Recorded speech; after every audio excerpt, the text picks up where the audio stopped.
Friction in the opposition is out in the open. West Bengal Chief Minister Mamata Banerjee's recent remarks over leading the opposition bloc have sparked a massive debate.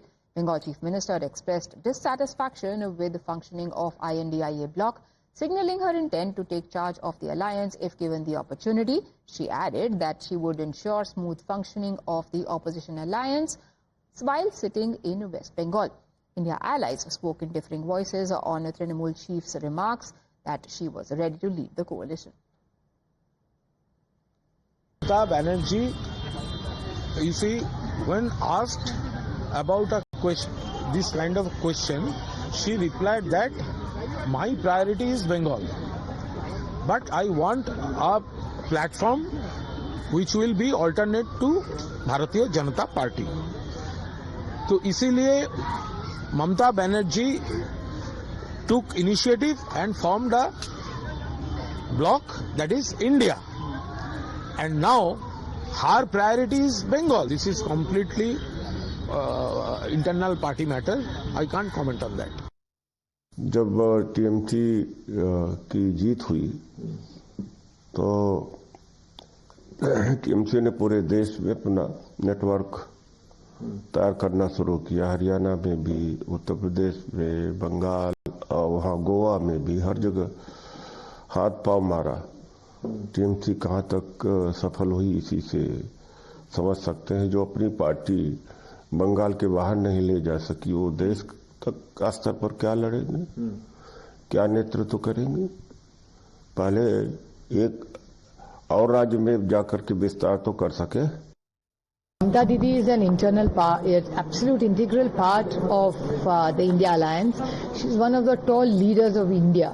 And in a vibrant democracy, there's a very big role and responsibility for the opposition. So clearly, if she wishes to take more responsibility, we'd be overjoyed.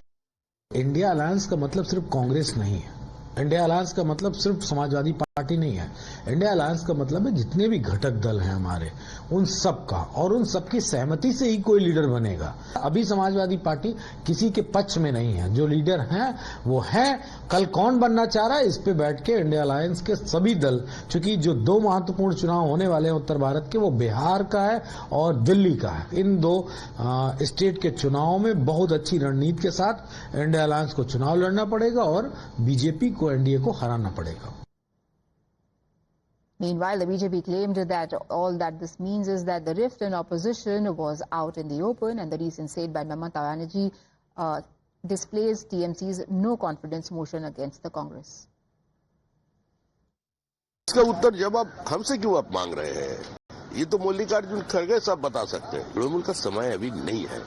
Trinamool सभी का साथ तृणमूल था, ऐसा कोई party नहीं है तृणमूल जिसको ठगा नहीं। देखिए, पश्चिम बंगाल की किसी भी जनता या हिंदुस्तान की किसी भी राजनीतिक कार्यकर्ता तृणमूल सरकार के ऊपर, तृणमूल पार्टी के ऊपर और खास तौर पे ममता बनर्जी के ऊपर कोई उसका आस्था नहीं रखता। 2 साल के बाद पश्चिम बंगाल तो क्या, हिंदुस्तान में बहुत सारे यूनिवर्सिटीज में इसका ऊपर पीएचडी होगा जो whether Trinamool Congress was a political party और नॉट।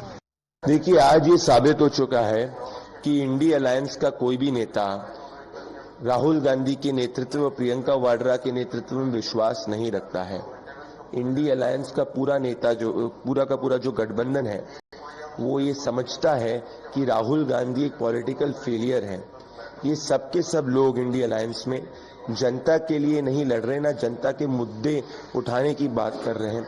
ये सब के सब लोग एक दूसरे की राजनीतिक जमीन को काटने का प्रयास कर रहे हैं।